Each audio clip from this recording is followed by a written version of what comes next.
Hello, my name is Kirioth, and today we're going to talk about a website called Brash Games. Now you're probably thinking, what the hell is Brash Games? Why are you talking about them? Well, they came to my attention about a week ago when I started seeing writers that I follow, games journalists, games writers, talking about the fact that Brash Games was removing people's names from articles they'd written for the website. So they did work for Brash Games, they then moved on to another job, and then when they looked, they found that their name was missing from the stuff they'd written and was attributed instead to just Brash Games, the website. That's incredibly dodgy. That's not right at all. Then I saw people talking about how they had their review scores changed as well. So if a review score didn't fall in line with the Metacritic score of a given game, the editor would change the review score that the reviewer had given the game to be more in line with what other people were saying.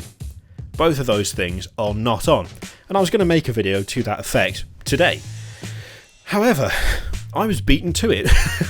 So OpenCritic, which is an excellent website and has got a very good investigative team by the looks of it, dropped a PDF today talking about Brash Games and confirming everything that I'd read on Twitter and everything that these writers have been saying. They contacted all the writers involved, they contacted Brash Games. There's a huge, impressive 12-page long PDF describing all of this. I've got it right here. It puts it down very clearly. You can see exactly what's happened, how it's happened, when it's happened. Wholly recommend it. Links in the description, go and read it. However, that's not the end of the story for Brash Games. At least not for me anyway. It is for OpenCritic because they've done what they needed to do, and they've done what was required of them. They've removed Brash Games from OpenCritic, which you would expect them to do, and they've done a very good job sorting everything out. But there's an element to it that OpenCritic I don't think has any need to go into, and I don't see why they would or should. But it's something that's bugging me, and it's something that seems very, very off, very, very strange. And I'm going to try hard not to throw any sort of wild accusations around, but once you see what I'm about to show you, I think you might agree that actually the accusations aren't in fact wild at all. So, I'm just going to quickly scroll to the bottom of this here thing from OpenCritic, and I'm going to read something important. So, the owner, Paul Ryan, gave some insight into his motivations for running Brash Games despite the lack of any discernible revenue stream. And I think it's important to note those words there, despite the lack of any discernible revenue stream. And this is of great importance. I've been running Brash Games for 6 years and the site is 100% self-funded by me, out of my own pocket. I do not run any advertisements on the site. Okay, are we clear? He runs it out of his own pocket for 6 years. The site is 100% self-funded out of his own pocket. He does not run any advertisements. Okay, got it? Right. Let's take a look at what's been puzzling and confusing me. This is so ridiculous. And I'm really hoping you'll see what I'm seeing. Well, you should do. It's going to be on the screen. And this is all recorded live with me clicking links on the website as I go. Like, this isn't some sort of Photoshop effort. You can verify this for yourself just by going to their website. So, I got confused when I noticed a particular name crop up attached to a certain tag. The gambling tag. Now, a gambling tag on a games review site, I suppose, isn't out of the realms of possibility, but it is a little bit odd. I can see it for news items and so on, but why it's turning up on a site that focuses primarily on reviews is a bit strange, a bit puzzling. And so it's very puzzling when you look at the gambling tag, and you go to the category of gambling, and you see one name, David James. Having recorded this video, I took to Twitter to see if people could help me out in finding stuff that David James had written that didn't have links to third-party sites or gambling sites, and so far no one has been able to find anything. But one person did find this, and I will link to their tweet in the description, and it's a direct feed games, so well done for finding this. I just didn't spot this. It turns out David James, who I'm going to talk about quite a lot in just a moment, is the one who holds all the copyright for Brash Games. So if we look at the terms and conditions, credit David James. Copyright notice, copyright 2020 to 2017, David James / Brash Games, and I, David James of Brash Games, own and control all the copyright and other intellectual property rights, so on and so forth. It would appear that David James is the owner of Brash Games, not Paul Ryan. Paul Ryan is the person who did all of the communication with OpenCritic, and yet David James is the one who claims all the copyright. What does this mean? Either they both own it, one of them doesn't own it but the other one does, or that Paul Ryan and David James are in fact the same person. I think they're the same person, and I don't think we have the real name of the person who actually runs Brash Games at all. It would certainly explain why it's nearly impossible to find any trace of David James on social media. It would also explain why it's so hard to find traces of Paul Ryan on social media. They are there, but he's very, very introverted in terms of his interactions online, and it's very difficult to find stuff that he's said or profiles that he owns. I think it's probably because neither Paul Ryan nor David James are actually the real name of the person who owns Brash Games. Just another piece of the puzzle as we dive in. So, continue with the video, I hope you enjoy it, and I hope you see what I'm seeing, because this is mental. Thanks for watching, enjoy. You'll note David James, David James, David James, David James, David James, David James. Now, there's 13 pages of this. I probably don't need to tell you, just from looking at that first page, whose name is on all 13 pages under this category. I'm skipping through, but you can clearly see David James is all over it. Interestingly, after a good hour and a half of, admittedly not particularly strong Google foo, but still, oh, there we go. Oh, we found someone. Brash Games and Matt Ford. We're back to David James again. He's got the lion's share of these articles in this category. Oh, I hadn't even noticed this one. We'll have to have a look at that in a second. Remind me to go back to it, will you? Yeah, I couldn't find a David James that wrote for Brash Games on social media. I couldn't find a Facebook account or a Twitter account. Now, that could just be because he doesn't have one. That's fair enough. It seems odd to me that a games writer would not have any sort of social media presence given the nature of the industry, but it's entirely possible. It's also possible that he doesn't exist, which is what I'm personally leaning towards, but, you know, I wouldn't like to just say this person isn't real without significant evidence of it. I would say a total lack of mentions anywhere to do with Brash Games. If he is on Twitter, he never mentions Brash Games. If he is on Facebook, he never mentions Brash Games. He just doesn't seem to be there in the context of this website, which seems a little bit dodgy. Most of the other writers that you can find on this website, if you do a quick bit of Googling, you will find them on Twitter at the very least, or you'll find them on other websites that they've written for. David James, not so much.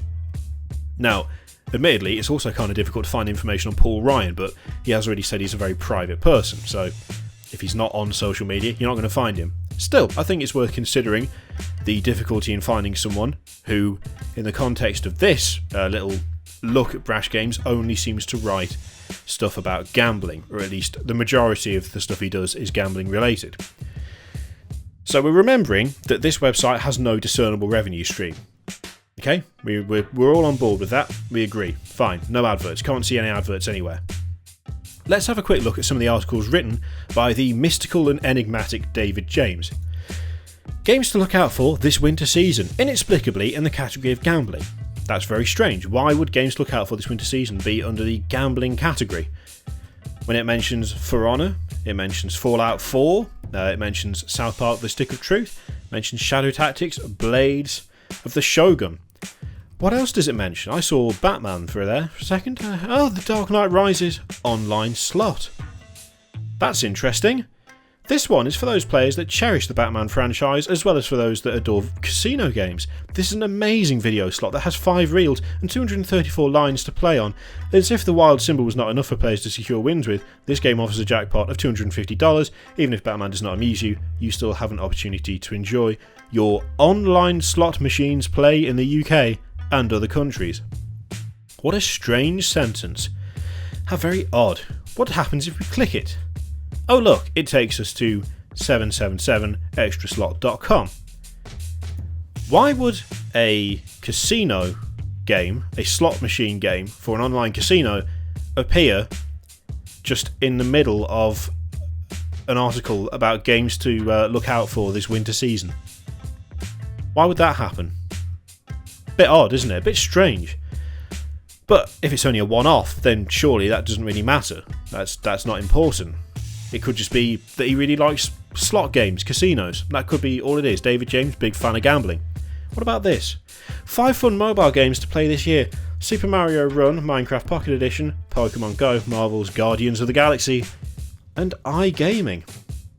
From games of online roulette and poker to themed slot sites, there are lots of options available both for free play and if you want to wager with real money. And that would be a link to slotsites.net and a nice link to an article about online casino for some reason. Okay, we've looked at 2 articles and we're 2 for 2. Surely there must be some sort of innocent explanation for this. What about this? PC games you can't miss out on. We've got Alien Isolation, we've got Overwatch, Doom, Prison Architect, Monopoly Roulette Tycoon. If your family Monopoly likes to create bouts of nostalgia, then make sure not to miss out on this table game spin-off. And where does this link? That links to mrsmithcasino.co.uk. Puzzling, isn't it? I'm lost. I don't know what to say. It just seems so very, very odd that out of 3 articles so far, we've found 3 links to online casinos on a website that has no adverts, obviously, and just does gaming reviews and so on. It does do the odd editorial, just like these lists, like 5 online games for beginners. Hazzy Bounce, Line Rider, Yeti Sports, Bloons, and the classic Double Magic. The great thing about online slots is the sheer variety on offer. And what's this? That would appear to be another link to another online casino. Can you see where I am going with this? What about Are You Ready for Gears of War 4 yet? What about that?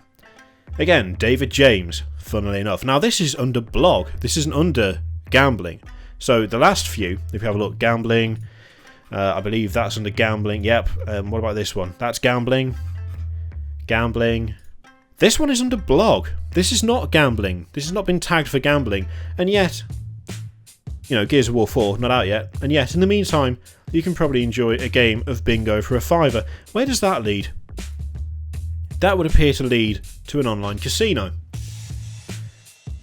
The claims of this website not receiving anything in the way of revenue from adverts or not having adverts on it are starting to look a little bit threadbare, a little bit thin. And worse, it's starting to look like these are paid for articles which are not being disclosed as such.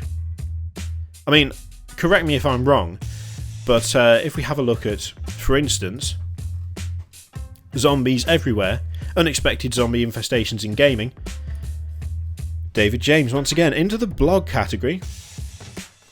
So we've got Zombies in Spaceland, we've got Hitman, we've got Red Dead Redemption, Plants vs Zombies. I mean, that shouldn't be in the list anyway because it's Unexpected Zombies. It's called Plants vs Zombies, you'd expect it. But far be it from me to criticise an article which has clearly only been written so that it can link to micro gaming. And what's this? Betway Casino. So, let's just remind ourselves. The site is 100% self-funded by me, out of my own pocket. I do not run any advertisements on the site. Do you believe that? Just as a matter of interest. I mean, I think at this point I've kind of made, I think, a fairly good case for there being at least the possibility that something a bit not above board is going on. I mean, I've had a look. I've honestly looked. Hang on, did I show you this one? I now can't remember which ones I've shown you. Best online games for summer 2016. It's received praise from some surprising places. What's this? It's a link to just an iOS game. That's odd. What about this? That's a link to Coral Casino. How very strange. I don't even know where to start with this. Like, I've done all of this. I'm like 13 minutes into this video, and I genuinely am getting to the point where I'm lost for words even talking about this, because every article I open from this David James dude is exactly the same. It's exactly the same. The only one that I found is different is this. So this is a new one. This is a special one. The important benefits of automation in marketing. Under gambling again, bizarrely. And they link to this. One of these strategies is marketing automation, and they link to sharpspring.com. I mean, it's literally just linking to a product there, linking to a company that's selling a product. Why would they do that? Why would they do that? It just makes no sense. It just makes no sense. In the context of this website, and in the context of this article, and that one, this one is just too blatant. It's just amazing. The average slot machines you can play at minimum deposit casinos. Oh, there you go. There's another link. When you look at this stuff, none of these links to casinos, none of these links to external websites selling products make any sense whatsoever, unless you look at them in the context of these are articles that have been paid for so that they can embed links to casinos, to third-party websites for money. That's the only context in which any of that makes sense. The fact that all of this stuff is under a gambling category as well is a little bit on the nose, let's face it. Now, obviously, I can't just sit here throwing wild accusations about, so I'm not going to, because I don't think it's a wild accusation. I don't think there's anything wild about it. I think the chances of David James being a real person is incredibly slim, and I think the chances of David James just happening to love online casinos enough that he manages to link to an online casino in every single one of his posts is incredibly slim. It's not just writers that are getting a bad time off Brash Games. I think Brash Games is infinitely more shady than we originally thought they were, and I originally thought they were pretty fucking shady for removing people's names from work that they've done and changing review scores. This stuff is it's both amazingly hidden and not hidden at all. I cannot find anything in the way of disclaimers. Nothing. I cannot find anything on this page. And I mean, let's just go back to it quickly. This is it. The games to look out for this winter season. We had a look at this, so For Honor, Fallout 4, and then the link to the online slot machines in the UK. I mean, correct me if I'm wrong. I can't see anything on this page that suggests that there is an advert or a sponsorship or a paid for link or anything like that. I cannot find anything remotely related to that. There is nothing. There's nothing to suggest that that has been paid for. And yet, what really other explanation can you possibly have for that? What other explanation can you have for a guy who only ever posts articles with direct links to third-party companies and casino websites? Fuck me, Brash Games. I really I thought it was bad before. It's way worse. It's way worse than you first think. When I read the OpenCritic thing, I was like, oh man, that is not good. And then when you really dig, it just gets worse. It just gets worse and worse and worse. Now, if there is a genuine explanation for this, I'm all ears. I'm all ears. I would love someone to find something that explains what the hell is going on. I would love to see that. If you find it, by all means let me know, because if not, I'm afraid I'm just going to be assuming the worst. I'm afraid I'm just going to assume that that is paid for advertising, sponsorship content, stuff that they have been given money to do and have not disclosed it. I mean, let's face it, it's not like they don't have form for doing shady shit, is it? Anyway, thank you very much for watching. If you like that video, then like the video. There's other stuff to click on the screen there. There's a Patreon page and subscription. There's another video to watch and all that good stuff. I hope you enjoyed that. A little bit different, a little bit interesting. Again, thank you very much for watching. I'll see you next time. Toodaloo.